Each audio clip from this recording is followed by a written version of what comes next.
Delhi police को मिली बड़ी सफलता, बब्बर खालसा और आईएसआई के 11 गुर्गे गिरफ्तार। दिल्ली पुलिस की स्पेशल सेल ने अंतर्राज्यीय स्तर पर सक्रिय आतंकी, हथियार तस्करी और जासूसी नेटवर्क का भंडाफोड़ किया है।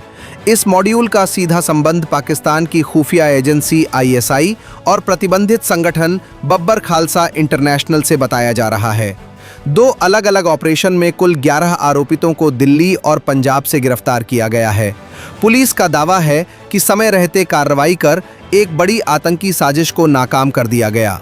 जांच में पता चला है कि आरोपित पाकिस्तान की खुफिया एजेंसी आईएसआई के इशारों पर काम कर रहे थे। पुलिस का कहना है कि आरोपितों की गतिविधियां देश की सुरक्षा के लिए गंभीर खतरा थीं और समय रहते कार्रवाई कर एक बड़ी आतंकी साजिश को नाकाम कर दिया गया। स्पेशल सेल की 2 टीमें जिसको लीड मेरे साथ डीसीपी प्रवीण त्रिपाठी जी हैं और उनकी टीमें हैं, और एक साउथ वेस्टर्न रेंज की टीम नारा चैतन्या साहब जिसको लीड कर रहे थे। इन टीमों ने एक नेटवर्क का भंडाफोड़ किया है, एक नेटवर्क बस्ट किया है जिसमें Pakistan ISI along with members of BKI Babbar Khalsa international के मिलकर देश में कई जगहों पर सेंसिटिव जगहों पर सीसीटीवी कैमरे, जो सोलर पावर्ड सीसीटीवी कैमरे थे, वो लगा रखे थे और साथ में हथियारों की स्मगलिंग भी कर रहे थे।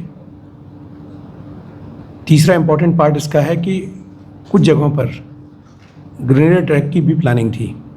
तो ये 3 कंपोनेंट हैं इसके, जो पाक आईएसआई बीकेआई मॉड्यूल है। CCTV cameras at sensitive installations, arm smuggling जो इनका क्रॉस बॉर्डर आर्म स्मगलिंग है, और तीसरा कई जगह इनकी प्लानिंग थी ग्रेनेड अटैक की जो फाइल किए गए हैं। इस ऑपरेशन में कुल 11 लोग गिरफ्तार हुए हैं। 9 जगह से सीसीटीवी कैमरास आइडेंटिफाई करके उतारे गए हैं। ये जगह हैं कपूरथला, जालंधर, पठानकोट, पटियाला, मोगा, अम्बाला, कठुआ, जम्मू कश्मीर में बीकानेर और अलवर। तो इन 3 स्टेट्स में ये इन्होंने सीसीटीवी कैमरास लगा रखे थे जो कि सेंसिटिव डिफेंस इंस्टॉलेशंस थे, उनके आसपास थे। और ये सीसीटीवी कैमरास जैसे सोलर पावर्ड थे और इनकी feed SIM based CCTV cameras थे जिनकी फीड डायरेक्टली पाकिस्तान जा रही थी। एक दूसरा 4 पिस्टल्स भी मिली हैं विद कार्ट्रिजेस, जिनमें से जो पिस्टल्स हैं ये 3 पिस्टल्स बाहर की हैं, PX-5 पिस्टल्स हैं जो कि क्रॉस बॉर्डर स्मगलिंग नेटवर्क के थ्रू इन्होंने भिजवाई हैं। बाकी कुछ और भी सिम कार्ड्स और इनके मोबाइल्स वगैरह भी मिले हैं। जो इनका बैकग्राउंड समझ में आया है वो ये है कि ये लोग यूथ्स को जो कि अनएम्प्लॉयड टाइप के या पार्शियली एम्प्लॉयड यूथ से उनका इस्तेमाल कर रहे थे और उनको ये पैसों का लालच देके, और कुछ लोगों को इजी मनी जैसा होता है कि आप पैसे देके और उनको एम्प्लॉय कर रहे थे सिम कार्ड और सीसीटीवी कैमरा लगाने में। एक मॉड्यूल को दूसरे का पता ना चले, एक एंटिटी को दूसरे का पता ना चले, इसलिए डेड ड्रॉप का तरीका और दूसरे तरीके होते हैं, कहीं रख के सामान उठाने का तरीका ये इस्तेमाल कर रहे थे। कई इंस्टॉलेशंस की इन्होंने वीडियोग्राफी भी कराई है इंस्टॉलेशन के बाहर की, सो दैट वहाँ की सिक्योरिटी अपरेटस का पता चल सके। उस तरह के वीडियोस भी इन्होंने बाहर भेजे हैं। इस मॉड्यूल के बस्टिंग से मैं समझता हूँ कि एक इम्पॉर्टेंट प्रिवेंटिव स्टेप भी हुआ है, जहाँ पे ये लोग कुछ सिक्योरिटी इंस्टॉलेशंस की इन्होंने वीडियोग्राफ कराई थी और वहाँ पे इनकी ग्रेनेड अटैक की भी प्लानिंग थी। इनमें से जो लोग अरेस्ट हुए हैं ये मोस्टली पंजाब के हैं, कुछ एक लोग जो हैं दिल्ली के भी हैं, पर जो दिल्ली वाले हैं वो लोग बेसिकली आर्म्स रिसीवर या आर्म्स स्मगलिंग में इन्वॉल्व थे। आर्म्स स्मगलिंग का पैसे का ही इस्तेमाल ये सीसीटीवी कैमरा लगाने में करते थे। जो आर्म्स स्मगलिंग का है उसका इस्तेमाल ये सीसीटीवी कैमरा की फंडिंग में भी करते थे। इनमें एक मनप्रीत सिंह है जो तरन तारण का है, अनमोल है फिरोजपुर का। अनमोल का बड़ा रोल रहा है सीसीटीवी कैमरा लगाने में। अनमोल और साहिल ने सीसीटीवी कैमरा लगाए हैं। एक अतुल राठी है जिसने आर्म्स रिसीव किए थे इस नेटवर्क के थ्रू। अतुल राठी जो है वो दिल्ली का है, रोनी के एरिया में रहता है। ये न्यूजीलैंड में MBA किया हुआ है इसने, न्यूजीलैंड से पढ़ा लिखा लड़का है। इसके अलावा रोहित इसका एक फ्रेंड है, और एक अजय है टटेसर का, जो आर्म स्मगलिंग नेट में आया है। साथ ही दूसरे में कपूरथला का एक गुरजीत सिंह है जो दूसरा ऑपरेशन था, एक रिम्पलप्रीत सिंह है फजिल्का का, एक सलविंदर कल्लू है फजिल्का का, हरप्रीत सिंह है ये मोगा का है, और एक बूटा सिंह है फजिल्का का।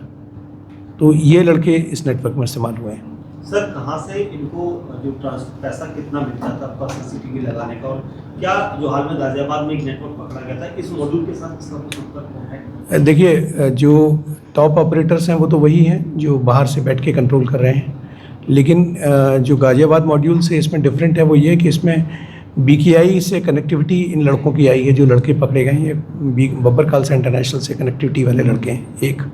पर ओवरऑल जो पीछे मॉड्यूल जो समझ में आ रहा है वो वही है, जो अक्रॉस दी बॉर्डर हैंडलर्स बैठे हुए हैं वो सेम है। आपका दूसरा सवाल पैसे का था, तो जैसे मैंने कहा कि ये आर्म स्मगलिंग भी कर रहे थे इस नेटवर्क में, कई ड्रग्स के भी आए हैं, उस पर भी काम चल रहा है, और इस पैसे का इस्तेमाल ये लोग इन वेपन्स की फाइनेंसिंग के लिए कर रहे थे। वेपन्स की जो बिक्री से जो पैसा आ रहा था उससे CCTV कैमराज और इसकी इंस्टॉलेशन का खर्चा ये लोग उठा रहे थे। कब से लगे हुए थे इन जगहों पर? ये पिछले कुछ महीनों से, पिछले 2-3 महीनों से ये कैमरे लगे हुए हैं, 3-4 महीनों से। सर आपने बताया कि सेंसिटिव जगह ये CCTV कैमरे लगाए गए थे, तो ऐसी सेंसिटिव जगह इनको लगाने की परमिशन दी किसने, क्योंकि सेंसिटिव जगह इस तरीके की काम नहीं होती? देखिए, ये कैमरास जो हैं, जो सेंसिटिव जगह हैं उनके आसपास की रोडों पे लगाए गए थे, और वो ऑलरेडी इन CCTV कैमरास की ऑडिटिंग का काम पूरे देश में चल रहा है। सर ये बब्बर खालसा इंटरनेशनल से जुड़े हुए जो पकड़े हैं, ISI का इस पर रोल है, तो क्या ये जो CCTV कैमरे की लाइव फुटेज जो पाकिस्तान में किस तरीके से देखने चाहिए, क्या टेक्निक और खासकर आर्मी इंस्टॉलेशन वगैरह उसके आसपास के मूवमेंट की जानकारी देते हैं? देखिए, डेफिनेटली ये जो कैमरे लगे हैं इसी पर्पज़ से लगे हैं ताकि सेंसिटिव मूवमेंट्स की जानकारी अक्रॉस द बॉर्डर रिले हो सके।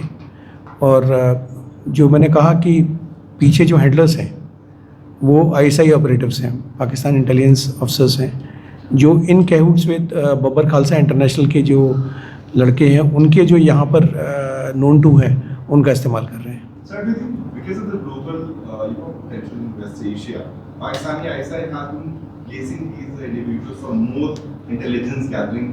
Is the pattern showing that? Because Ghaziabad also had a similar kind of thing. You are saying that since 2 months they were monitoring. So when did it started this particular? See, if you have seen the details of Ghaziabad module also, so these developments are for last 3-4 months in both the cases, and I won't be in a position to comment about West Asia. I'm not too sure about that. So since when were they given this task to send the field? Last 2 months? Last 2-3 months.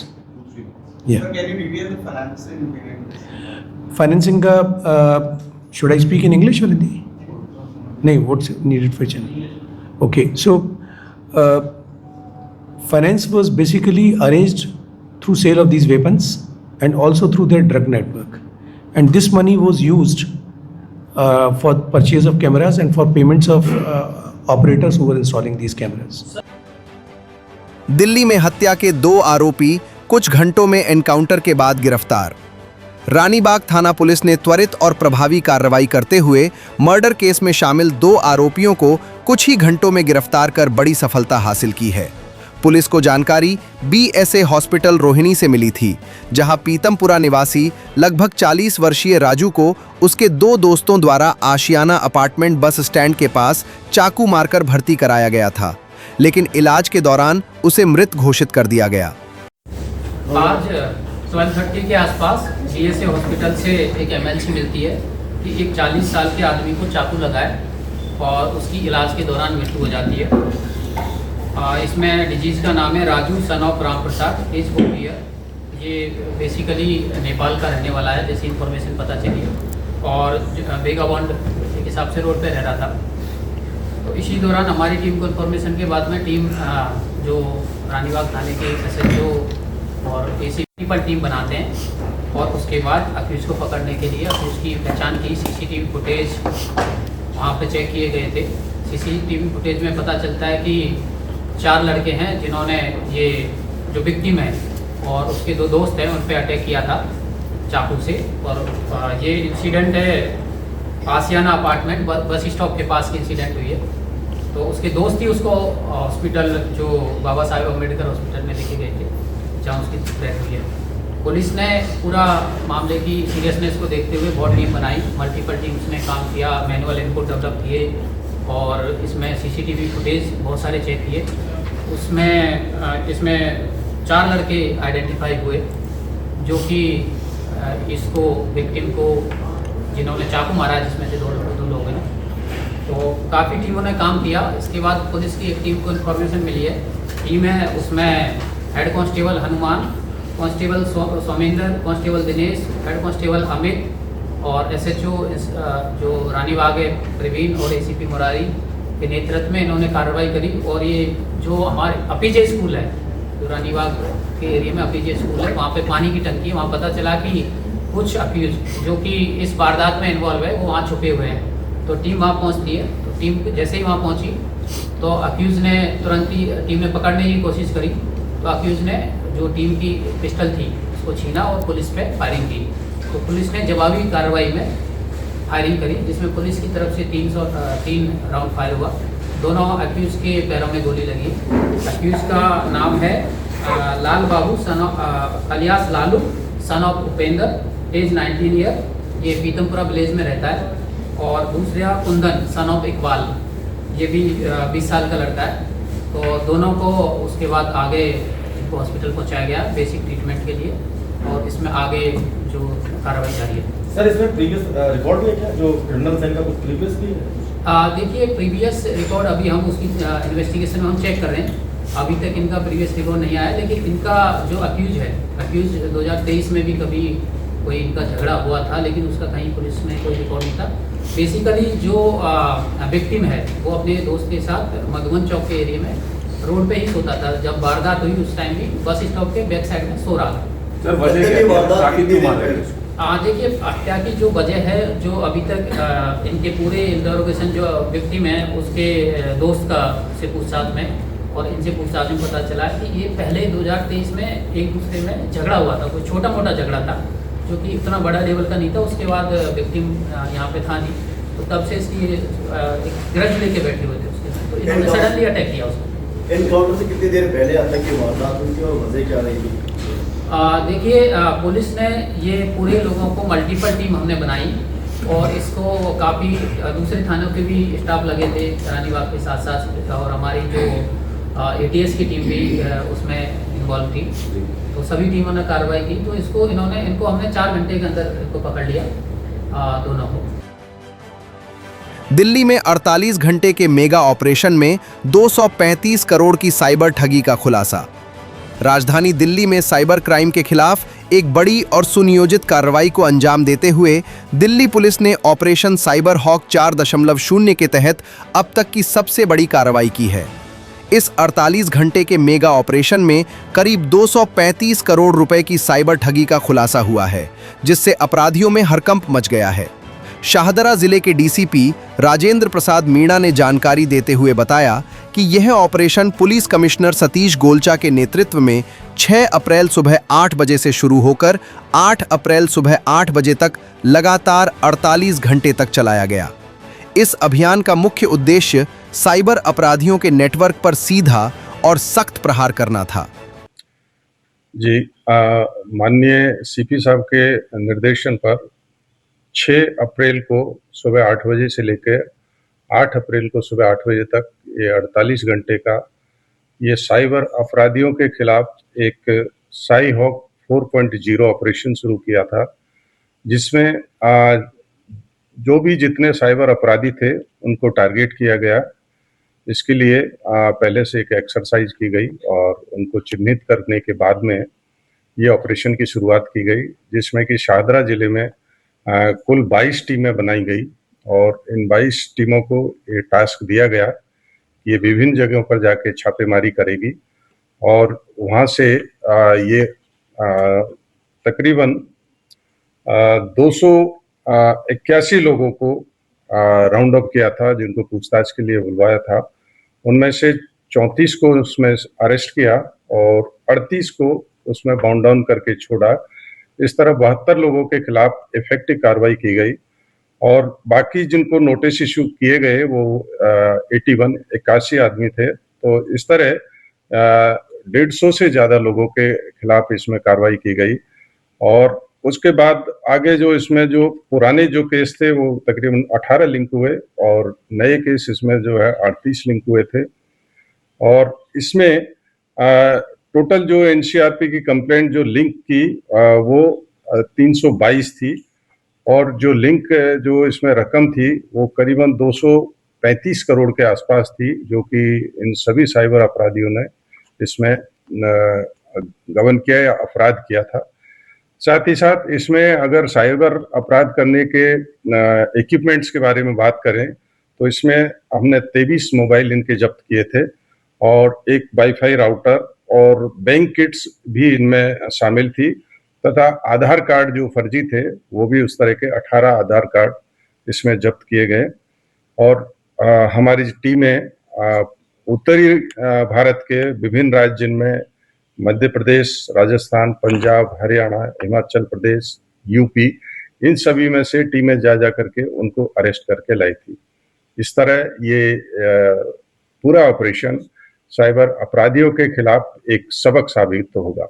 Sir, जितने जने arrest हुए हैं उसमें कितना कहें तो amount कितना निकल के आया, कितने अमाउंट को लेकर केस रजिस्टर हुए थे और किस किस तरह के केस रजिस्टर हुए, क्या कुछ नया तरीका का केस भी आया सर में?